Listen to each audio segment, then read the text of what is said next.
Bonjour, mon nom est Régent Frenette. Je suis diplomate canadien à la retraite. J'ai fait ma carrière au ministère des Affaires étrangères, j'ai été ambassadeur et maintenant, après avoir vécu dans plusieurs pays, je réside à Sorel-Tracy. On est dans l'ère de la communication et que c'est important de communiquer et de bien communiquer. De se faire comprendre et de bien comprendre, ça c'est particulièrement important. Et de réaliser, je crains que les étudiants ne réalisent pas pleinement combien on peut être jugé aussi par la langue.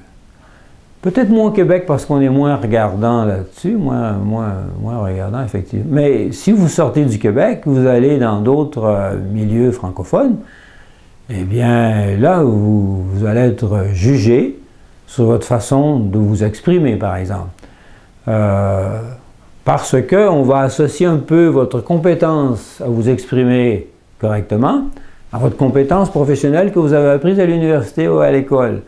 Donc, on va se dire, oh, il ne peut pas être un très bon ingénieur ou un très bon technicien s'il ne maîtrise pas sa langue de base.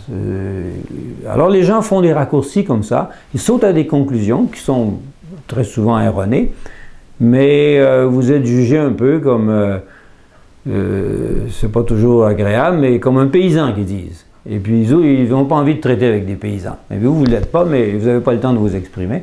Et ensuite, là-bas et au Québec aussi, si vous vous exprimez par écrit, en faisant beaucoup de fautes, vous envoyez un CV à un employeur que vous visez, lui regarde ça, et moi je suis persuadé qu'inconsciemment, l'employeur qui reçoit beaucoup de CV regarde ça, mais en vitesse, il n'y a pas beaucoup de temps à y consacrer, et s'il y a beaucoup de fautes dans les premières lignes, il est désagréablement conditionné à aller plus loin. Sans peut-être s'en rendre compte, il doit éliminer des choses, il doit éliminer des textes, des CV, donc il risque d'éliminer le vôtre, même si vous avez quelque chose d'extraordinaire à lui offrir. Vous n'êtes pas passé à la première étape à cause du fait que peut-être il a trouvé que non, vous ne devez pas être très bon technicien parce que vous ne maîtrisez même pas la technique de votre langue de communication, donc passez.